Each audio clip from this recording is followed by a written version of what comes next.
హైదరాబాద్ గాంధీ ఆసుపత్రిలో ఎబోలా అనుమానిత కేసుల సంఖ్య 2కు చేరింది. సూడాన్ నుంచి వచ్చిన మరో వ్యక్తిలో ఎబోలా లక్షణాలు కనిపించడంతో ప్రత్యేక ఐసోలేషన్ వార్డులో చికిత్స అందిస్తున్నారు.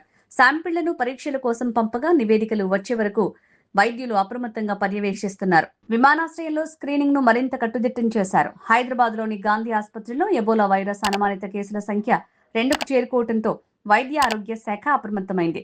మధ్య ఆఫ్రికా దేశాల్లో ఎబోలా వైరస్ వ్యాప్తి కొనసాగుతున్న నేపథ్యంలో విదేశాల నుంచి వచ్చే ప్రయాణికులపై ప్రత్యేక నిఘా కొనసాగిస్తుండగా తాజాగా సూడాన్ కు చెందిన మరో వ్యక్తిలో వైరస్ కు సంబంధించిన లక్షణాలు కనిపించాయి.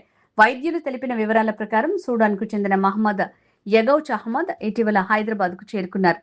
శంషాబాద్ ఎయిర్పోర్ట్ లో నిర్వహించిన సాధారణ వైద్య పరీక్షలు, స్క్రీనింగ్ సమయంలో అతడిలో ఎబోలా వైరస్ కు సంబంధించిన అనుమానాస్పద లక్షణాలను అధికారులు గుర్తించారు. వెంటనే అతన్ని గాంధీ ఆసుపత్రికి తరలించి ప్రత్యేక ఐసోలేషన్ వార్డులో ఉంచి చికిత్స అందిస్తున్నారు. అహ్మద్ నగరంలోని ఓ విద్యా సంస్థలో చదువుతున్నట్లు సమాచారం.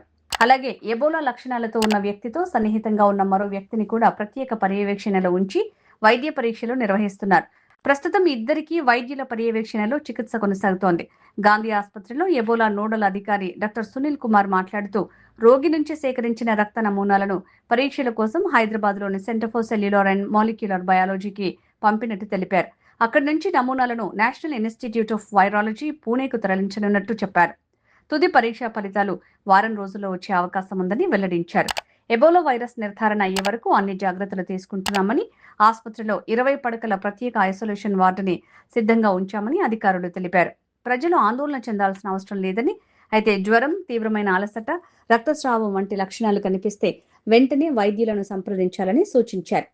ప్రస్తుతం రాష్ట్ర వైద్య ఆరోగ్య శాఖ పరిస్థితిని నిశితంగా పరిశీలిస్తూ విదేశాల నుంచి వచ్చే ప్రయాణికుల స్క్రీనింగ్ ని మరింత కట్టుదిట్టం చేసింది.